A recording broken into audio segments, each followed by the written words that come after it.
네, 말씀 나누겠습니다. 오늘은 온유한 자는 복이 있다라는 대목입니다. 온유함이라는 것, 그 사전적인 정의로는 온화한 태도라고 그렇게 정의가 되어 있습니다. 그러니까 많은 사람들이 온유한 자에 대한 오해가 참 많습니다. 그러니까 인간의 기질적인 부드러움과 성경이 말씀하는 온유를 착각하시는 경우들이 많아요. 근데 자연적인 인간은 온유할 수 없습니다. 거듭나지 않은 인간은 그가 아무리 외향적으로 부드러운 말투, 상냥한 성품을 가지고 있어도 그거는 그냥 자연적인 하나님께서 주신 성품이지 성경이 말씀하는 온유함은 아닙니다. 온유함은 하나님의 자녀들의 전유물이에요. 하나님의 자녀들밖에는 소유할 수 없는. 그러니까 여러분들이 저 사람은 되게 다혈질적인데 이렇게 보여도 그가 하나님의 자녀라면 그 마음에 온유함이 있는 것입니다. 성경에 아합이라는 왕이 있는데 아람의 백성들이 그 이방 백성들이 이스라엘의 왕들을 평가할 때 뭐라고 평가하냐면 그들은 인자한 왕들이다 그렇게 평가를 합니다. 근데 아합은 전혀 하나님 앞에 온유한 사람이 아니었습니다. 왜냐하면 그의 성향 자체가 하나님을 향해서는 완고하고 그리고 이방 신을 섬기는 우상 숭배자들에 대해서 죄악에 대해서는 관용적이었기 때문에 그런 것을 결코 우리는 온유하다라고 말하지 않습니다. 온유함의 전형, 나는 마음이 온유하고 겸손하다라고 말씀하신 분이 바로 예수님이시죠. 예수님은 친절한 척하지 않으셨습니다. 바리새인들을 향해서 탐욕과 그리고 그 외식하는 자들, 가식적인 자들을 향해서는 엄청나게 질타하시고 또 때로는 성전을 막 갈아엎으시고 기도하는 성전이 영적인 의미가 퇴색되고 부패했을 때 갈아엎으시고 그렇지만 그분이 왜 마음이 온유하고 겸손한 분인가? 그분의 인생의 방향이 철저하게 하나님 아버지께로 향하고 있었기 때문이고 그분이 그렇게 분노하시는 것은 자기 혈기로 분노하신 것이 아니라 철저하게 아버지의 뜻을 받들다 보니까 아버지의 뜻을 받들면서 받는 모함과 수욕, 침뱉음 이런 것들에 대해서는 주님은 맞대어 욕하지 아니하시고 끝까지 참으시고 십자가를 오르시고 피 흘려 죽으시기까지 아버지 앞에서 자신을 낮추시고 복종하셨기 때문에 그분이야말로 예수 그리스도야말로 온유함의 표상이 되는 것입니다. 온유는 그럼 무엇인가? 첫째는 온유는 인위적인 것도 아니고 사람이 타고난 것도 아니에요. 그것은 성령에 의해서 생겨나는 영적인 성품인 것입니다. 온유는 그렇기 때문에 회개하지 않은 자연인, 그냥 예수 안 믿는 사람에게 있는 것이 아니라 그들은 온유함을 가질 수 없습니다. 그들은 하나님을 향해서 완고하기 때문이에요. 여러분, 그가 어떤 누군가 있는데 그 사람이 성품을 떠나서 하나님의 사람인지 아닌지 테스트해 볼 수 있는 방법은 하나님이 기뻐하시는 것들을 한번 제안해 보는 것입니다. 당신의 가장 소중히 여기는 시간, 물질, 그리고 가족 간에 지금 누려야 되는데 그것을 하나님을 위해서 기꺼이 드릴 수 있는가? 여러분, 그가 성격이 어떠하든지 온유하지 못한 사람, 그 마음의 방향성이 하나님께로 향하지 못하는 사람들은 그러한 제안들을 결코 납득할 수가 없고 굉장히 그런 것에 대해서 민감하게 반응할 수밖에 없는 것입니다. 가라지들은 교회에서 꽤 열심도 있는 것 같지만 그 자기가 헌신했던 거 하나하나를 주님을 위해서 기꺼이 드리는 것이 아니라 다 카운트하고 있어요. 그럼 나중에 언젠가 이제 쏟아낼 일이 있으면 그걸 다 쏟아냅니다. 내가 얼만큼 했는데, 내가 얼만큼 했는데 이런 것들을 다 쏟아냅니다. 그러나 하나님의 사람 그리고 마음이 온유한 사람은 무엇을 하나님께 드려도 인간을 향한 헛된 자랑은 하지 않습니다. 그저 하나님께 감사하고 그렇게 섬길 수 있는 기회를 주신 하나님께 영광을 올려드릴 뿐인 것이죠. 온유라는 것은 옛사람의 죽어짐을 통해서 예수님을 우리 마음에 모실 때에 인간의 영혼이 새롭게 태어나서 성령이 내주하시는 사람들에게 생겨나는 영적인 성품인 것입니다. 그래서 온유는 가장 먼저 하나님 앞에서 자신의 무가치함을 바라보게 되는 것이고 발견하게 되는 것이고 또 하나님 앞에 자기를 내세우지 않는 태도를 갖게 되는 것입니다. 그것은 우리가 먼저 나눈 목차대로 가난한 심령 그리고 애통하는 마음에 자리 잡는 하나님의 백성들의 내적인 성품인 것입니다. 그냥 사람의 성격을 보면서 저 사람 온유해, 그건 잘못된 표현입니다. 사실은 진정한 그리스도인 모두가 온유한 사람이고 온유한 사람으로 부름받은 사람인 것입니다. 할렐루야. 그렇지만 이제 깨달아가는 그 진도의 차이는 있죠. 모든 그리스도인은 온유한 사람인 것입니다. 성령님은 온유를 생겨나게도 하시고 또 성령께서 더 온유한 사람으로 빚어가십니다. 온유함을 발생시키시는 분, 온유함을 만들어내시는 분은 바로 성령님이세요. 그래서 우리가 타고난 기질은 굉장히 완고할 수 있고 강할 수 있고, 그렇지만 성령께서 만지시는 영혼은 모든 사람이 그냥 다 일관되게 하나님 앞에 그냥 마냥 부드러운 것은 아니에요. 자기 고집도 있고. 그런데 이 성령의 사람, 하나님의 사람은 조금 고민해보고 성령께서 마음을 만져주시면 그 굳었던 마음이 누그러지면서 복종하는 태도를 갖게 되는 것입니다. 그러한 기사가 바로 마태복음 21장에 나타나고 있는데, 거기에 보면 예수님의 비유 중에 첫째 아들에게 아버지가 포도원에 가서 일하라 그랬더니 첫째 아들이 대답은 네 그랬어요. 그렇지만 그는 아버지의 말씀을 그냥 귓등으로 듣고 가지 않았습니다. 둘째 아들은 포도원에 가서 일해라 그랬더니 싫습니다. 짜증내고 싫어하는 거예요. 그런데 조금 있다 마음을 뉘우치고 포도원에 들어가서 일을 했다는 것입니다. 예수님께서 이 비유를 말씀하신 이유가 누가 하나님의 자녀냐라는 거예요. 누가 온유한 자냐, 누가 하나님의 자녀냐, 대답만 해놓고 들어가지 않는 자가 자녀가 아니라 그가 이전에 강도였고 창녀였고 세상에서 다 인생 망친 영혼이었고 그랬을지 모르겠지만 하나님의 말씀에 순종하여 마침내 뉘우치는 마음을 가지고 녹아진 마음을 가지고 말씀에 순종하는 자가 바로 하나님의 자녀다, 백성이다, 그렇게 말씀하신 것입니다. 그래서 성령님은 우리 안에서 역사하시면서 우리를 뉘우쳐 주시고 우리의 삶의 성향과 가치와 방향이 하나님께로 향하게 만들어 가시는 분이십니다. 어떤 의미에서 믿는 자는 온유한 자이면서 동시에 온유해져 가는 자인 것입니다. 온유해져야 하는 자인 것입니다. 왜 온유해져야 하는가? 그것은 우리가 구원받은 이래로 아직 우리 안에 육신이라는 것이 있어서 계속 우리 안에 육신의 소욕과 성령의 소욕이 싸우고 있기 때문에, 그렇지만 우리가 영적인 성숙도가 좀 미흡할수록 그 육의 성향이 너무 강하게 나타나기 때문에 계속 싸우고 있기 때문에 우리는 계속해서 무언가 하나님으로부터 교훈을 받으면서 자라가야 하고 더 온유한 사람으로 빚어져 가야 하는데, 그것을 도우시는 분이 바로 성령 하나님이시다. 그렇게 빚어가시는 분이 성령님이시다라는 것입니다. 하나님은 우리를 온유하게 만드실 때에 처음에는 경고를 주십니다. 그렇게 하면 안 된다. 그리고 이거 반드시 해야 된다. 그렇게 경고를 주세요. 그런데 완고한 인간이 자기 육신을 내세우다 보니까 그것에 순종하지 못할 때가 있어요. 그러면 하나님은 자비롭게 그 삶에 개입하셔서 징계를 내리십니다. 징계를 내리면 그 징계를 통해서 육신대로 행하는 것이 결코 내 삶에 유익한 것이 전혀 없구나라는 것을 깨닫게 되면서 다시 마음이 누그러뜨려지면서 점점 더 온유함으로 나아가게 되는 것입니다. 여러분들 경험해 보세요. 주일날 예배보다 소중한 약속이 생긴 것 같을 때에 이제 하나님의 자녀들은 그런 경험을 하기 시작합니다. 주일 예배보다 더 매력 있어 보이는 어떤 사람을 만나면 내 인생에 큰 유익이 되고 도움이 될 것 같아요. 뭔가 좋은 제안이 오거나 좋은 자리인 줄 알고 예배까지 제끼고 나갔는데 결국은 거기서 실망을 안게 되고 인간의 뜻이 결코 좋은 것이 아니구나라는 것을 체감적으로 깨닫게 해주셔서 그런 어떤 실패와 때로는 좌절을 통해서 결국 하나님 따르고 하나님과 함께하는 인생이 축복이구나 비로소 깨닫게 하시면서 마음을 누그러뜨려 주시고 이제 하나님을 기쁨으로 따를 수 있는 그런 온화한 마음의 백성으로 하나님은 그렇게 저와 여러분들을 빚어 주시는 것입니다. 할렐루야. 두 번째로 온유는 하나님의 명령과 정하신 뜻에 대한 태도입니다. 온유는 결코 인간적으로 물러 보이는 그런 것 아닙니다. 삶의 방향, 그리고 하나님의 인도하심, 그리고 하나님의 결정에 머리 숙이는 태도인 것입니다.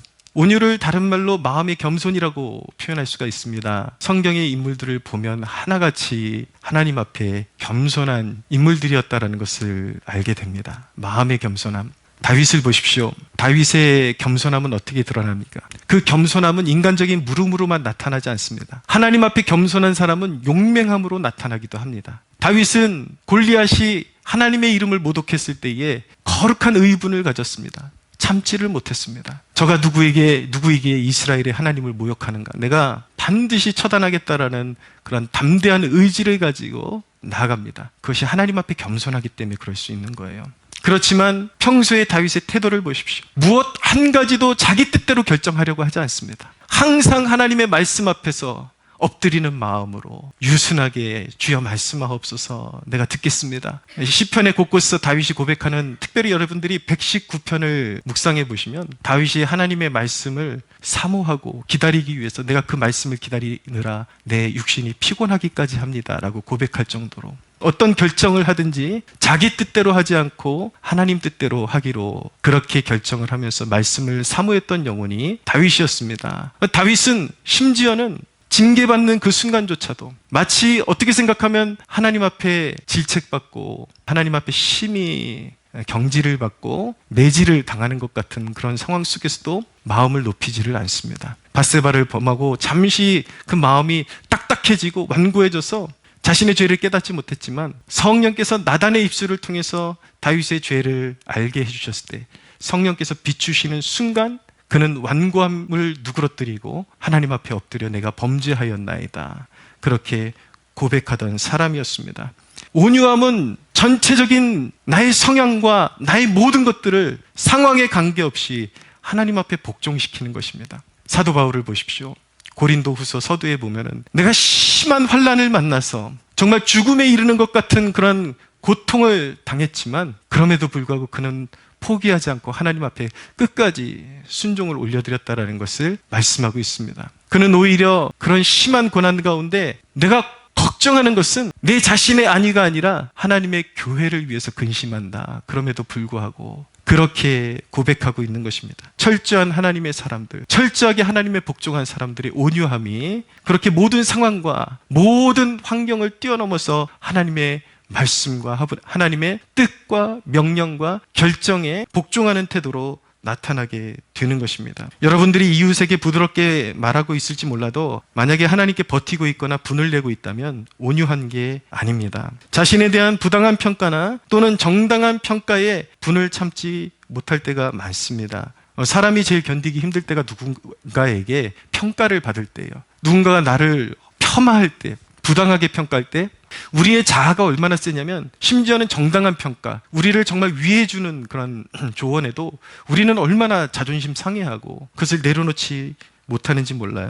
그러나 여러분, 우리는 우리의 존재를 깨달아야 되는 것입니다. 온유하다라는 것은 이미 자아의 죽음을 경험했다라는 거예요. 나의 주장을 하나님 발 앞에 내려놓기로 결단했다라는 것입니다. 로이드 존스 목사님이 온유한 사람에 대해서 이렇게 말했습니다. 온유한 사람은 자신에 대해 다른 사람들이 말하는 것에 대해서 염려하지 않습니다. 참된 온유는 우리 자신을 더 이상 방어하지 않는 것을 의미합니다. 방어할 만큼 가치 있는 것이 우리 속에 없기 때문입니다. 잘 기억하시기 바랍니다. 우리는 하나님 앞에 가치가 있어서 구원받은 것이 아니라 값없이 그저 하나님 앞에 죄인일 뿐이지만 은혜로 구원받았습니다. 할렐루야. 우리를 구원하시기 위해서 하나님의 독생자가 처절하게 가장 가치 없는 인간처럼 취급을 받으셨습니다. 옷 벗김 받으시고 채찍질 받으시고, 항상 우리는 자존심이 살아나려고 할 때 그 부분을 생각해야 합니다. 여러분, 사회생활하면서 어떤 면에서는 제일 어리석은 말이 뭐냐면 내가 이런 말 들어가면서 이 일을 해야 되나? 이런 표현 우리 자주 하거든요. 굉장히 이게 영적으로 보면 어리석은 말입니다. 어쩌면 여러분들 혹독한 그런 상사나 리더를 만나가지고 굉장히 좀 부당한 대우를 받으면서 여러분들 생활해야 할 때도 있어요. 제가 얘기하는 것은 거의 학대 수준의 그런 모욕을 참으라는 게 아니에요. 그것이 아니라 우리가 사회생활 하다 보면은 자연스럽게 그런 사람들 만나거든요. 좀 보통 사람 이상으로 괄괄하고 좀 이렇게 성격이 다듬어지지 않은 그런 리더들, 윗사람들 만납니다. 그럼 모욕적인 말을 들을 때가 있어요. 그러면 늘 생각이 들죠. 내가 이런 말 들으면서 여기 이거 해야 돼? 교회에서도 그래요. 내가 이런 말 들으면서 내가 봉사해야 돼? 근데 여러분, 어떤 면에서는 그것이 굉장히 어리석은 말입니다. 여러분, 안 믿는 사람도요, 어지간한 사람들은 자기가 성격이 나쁘다라는 걸 알고 있어요. 근데 그렇게 말을 함부로 하는 것 같은데 정말 어지간한 사람들이면 알고 있습니다. 지금 내 말을 받고 있는 사람이 화를 낼 만도 한데, 뛰쳐나갈 만도 한데, 우리 그리스도인들이 그런 상황에서도 온유함을 보일 때에 그렇게 성격이 나쁜 리더도 다 알고 있습니다. 마음속으로. 저 사람은 내가 지금까지 겪어본 사람하고 뭔가 다르다라는 것을 알게 되면서 자기의 이제 앞으로 그 시간이 지나면 자기의 중요한 그런 일들을 그 사람과 공유하기 시작합니다. 왜냐하면 믿을만 하니까. 무슨 말씀인지 아세요? 모욕을 이기고 연단을 이기면 온유한 자가 땅을 차지합니다. 할렐루야. 근데 여러분, 그런 인격적인 모독과 연단이 올 때에 결과가 두 가지 방향으로 갈라지게 됩니다. 하나는 무엇이냐면 나의 자아를 계속 내세우면서 상처를 계속 받고 사람에 대한 증오를 쌓아가는 거예요. 그러면 나중에 결말이 어떻게 되냐면 상처 입은 괴물이 됩니다. 사회를 향한 증오를 갖게 되고 어딜 가든지 사람들에게 대한 불만을 갖게 되고 적응을 하지 못하게 됩니다. 근데 또 한 부류의 사람은, 마음이 온유한 사람은 그 연단을 뛰어넘습니다. 그리고 성장합니다. 그의 지경이 넓어집니다. 그런데 여러분, 그것을 이기지 못하고 상처 입은 괴물이 되면은 내가 왜 이런 대우를 받아야 돼? 내가 왜 저런 말 들으면서 여기에 있어야 돼? 계속 이런 식으로 하게 되면, 여러분 제 말 잘 들으십시오. 그 서클이 돌고 돕니다. 계속. 어디 가면 날 잘 대해줄 줄 알았는데 비슷한 사람들이 계속 나타나요. 또 끌어안게 되고 또 끌어안게 되고 거의 저주와 같이 됩니다. 근데 여러분, 그렇게 실족하게 되면은 누가 제일 기뻐하는 줄 아십니까? 사탄이 가장 제일 기뻐합니다. 내가 격동시키는 대로 잘 따라주더니 네 인생 이제 쫑났다, 이제 네 인생 망쳤다. 사탄은 유혹을 할 줄만 알지 그 인생을 책임져 주지 않아요. 결코 싸매주지 않아요. 그러나 우리 하나님은 싸매주십니다. 할렐루야. 저는 여러분들의 지경이 계속해서 넓어지는 축복이 있게 되기를 원합니다. 온유한 자는 도약하고 성장합니다. 존 버년이라는 분이 이런 말을 남겼어요. 이미 넘어져 있는 사람은 넘어질 것을 두려워할 필요가 없다. 그만큼 낮추고 살라는 거예요. 내가 대우받아야 된다 그렇게 하지 말고 이미 내가 하나님 앞에서 가치 없는데 사랑받은 존재라는 것, 그거 기억하고 살라는 것입니다. 엎드려 있으면 쓰러지지 않아요. 억울함의 영, 분노의 영이 여러분들의 마음 가운데 사라지기를 축복합니다. 어떤 면에서 자기를 부인하는 것은 자기 증오가 아니에요. 자기를 학대하라는 것이 아닙니다. 자기를 철저히 부인하는 것은 최고의 자기 사랑입니다. 왜냐하면 최고의 존엄자가 이미 나를 사랑하시기 때문에 다른 것에 목말라 하지 않는 것입니다. 나를 내려놓는다는 것은 그냥 나는 비참한 인간이야 그런다라는 뜻이 아니라 내가 이미 사랑받았다라는 뜻입니다. 이 세상 그 무엇으로도 채워줄 필요가 없는 가장 완벽한 사랑으로 하나님이 채워주셨다라는 뜻인 것입니다. 여러분, 나를 누군가가 비방할 때에 물론 변화할 수도 있어요. 그리고 상대에 대한 불쾌한 마음을 표현할 수도 있어요. 너무 억압적으로 살지 마십시오. 누군가가 그렇게 무례하게 할 때에 모든 걸 다 내가 그냥 감내하고 삭히기만 하라는 그런 뜻은 아닙니다. 정당하게 내 어떤 의견을 어필하고 또 불가피하게 그런 어떤 다툼이 생길 때도 있어요. 그렇지만 온유한 자는 결코 원한을 품지 않습니다. 근본적으로 용서의 마음을 품고 상대를 위해 기도해 주는 것입니다. 고통과 불행을 대하는 그리스도인의 태도가 이 시대를 살아가는 그리스도인들의 삶 가운데 너무 변질되어 있다는 것을 느끼게 됩니다. 어느 시점부터 어떤 국가에서 일어나는 큰 사고가 일어나면 그것이 온 국민이 그것을 서로 위로해 주고 그런 애통함을 통해서 나라 전체가 한 마음이 되어야 되는데 어느 순간부터 국가적인 불행이 정치적인 그런 도구가 되어서, 그러니까 만약에 내 자식이나 내 가족 중에 그런 불행한 일이 당한 일이 있으면 옛날 방식의 우리 기독교인들의 신앙은 절대 그렇게 반응하지 않았거든요. 근데 어느 순간부터 보니까 우리 그리스도인들이, 교인이라고 하는 사람들이 사회를 향해서 극도의 분노를 표출하기 시작했어요. 그런데 그렇게 되는 그 중심에 이 시대의 사고방식이 예전의 목사님들과 너무나도 많이 바뀐 목회자들이 그렇게 격동질한다라는 것을 보게 됩니다. 국가적인 그런 불행이 있을 때 수많은 목회자들이 유가족들을 향해서, 그리고 사회의 구성원들을 향해서 뭐라고 외치기 시작했냐면 분노하라, 분노하라 라고 외치기 시작했어요. 근데 분노도 방향성이 올바라야 되는데 그들이 분노하라는 방향성이 같은 우리 민족의 아픔을 가지고, 우리 이웃의 아픔을 가지고 권력을, 정권을 찬탈하기 위한 그런 분노의 표출로 사용하기 시작한 것입니다. 그래서 그런 국가적인 아픔이 서로 싸매주고 아픔이 된 것이 아니라 자기의 아픔을 사회적으로, 사회를 향해서, 국가를 향해서 분노를 표출하다 보니까 정치적으로 이용당하고 이런 그림이 되면서 국민이 너무나도 심하게 분열되고 그게 또 싸움거리가 돼가지고 고통에 고통을 더해야 되는 그런 그림이 이 나라 가운데 끊이지를 않고 있습니다. 그런 재난을 만날 때 우리 그리스도인들의 원래 우리가 추구하던 태도는 무엇입니까? 하나님의 자녀들의 태도는 무엇이어야만 하는 것입니까? 비록 고통스럽지만 하나님의 뜻을 생각하면서 우리에게 이 고통을 허락하신 하나님의 뜻은 무엇일까? 이것을 통해서 우리가 받들어야 될 사명은 무엇일까를 생각해야 되는 것이죠. 근데 어느 순간 그냥 방향도 없이 하나님의 뜻을 생각하는 마음도 없이 세상을 향해서 분노를 쏟아놓기 시작했습니다. 국가적으로 피곤함이 너무 쌓여요. 여러분, 근데 생각해 보십시오. 가만히 생각해 보면 누가 대통령이 됐든지 어떤 정권이 있었든지 사고는 반드시 일어납니다. 그럴 때마다 대통령 끄집어 내리고, 그럴 때마다 머리 맞대고 지지고 볶고 싸우고, 언제까지 이렇게 돼야 되나요? 여러분, 세상에 대한 치유를 줄 수 있는 그 모습은 온유함을 가진 우리 그리스도인들 안에 있음을 믿으시기를 바랍니다. 한경직 목사님께서 이런 고통을 대하는 그리스도인의 태도가 무엇인지에 대해서 이렇게 말씀하셨습니다. 슬픔을 통해서 우리 마음이 너그러워지고 유화해지고 온유해지고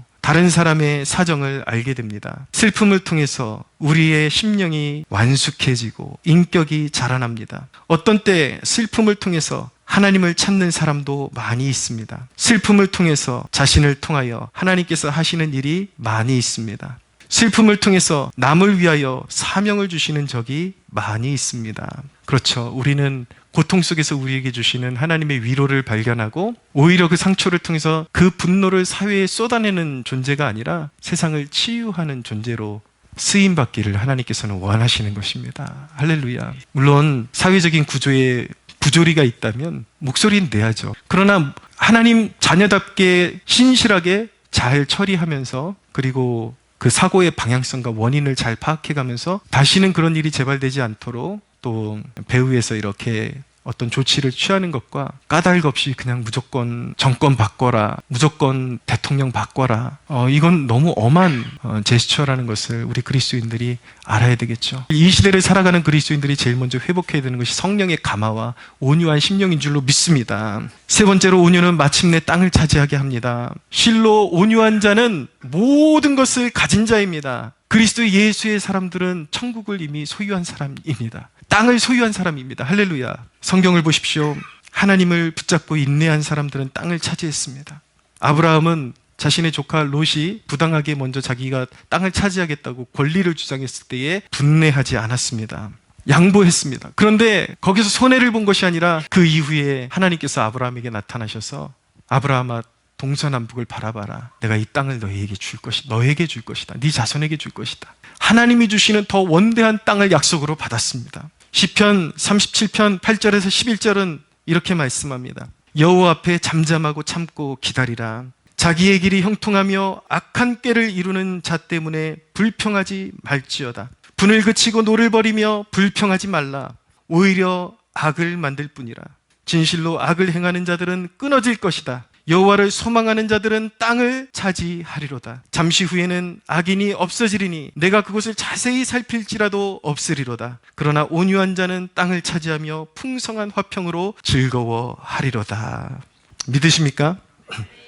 국가적으로 마음이 어려우니까 예배를 마치고 나서도 자꾸 그렇게 신경이 쓰이게 되죠. 이제부터는 여러분, 우리 예배 때만큼은 좀 정치 얘기를 조금 줄입시다. 왜냐하면 이미 제가 설교단에서 그 얘기를 하고 기도도 같이 했는데 또 예배 이후에 대화까지 그렇게 되면 정치 얘기라는 게 우리를 되게 의기소침하게 만듭니다. 말하다 보면 자꾸 화가 나고 은혜를 자꾸 가리게 됩니다.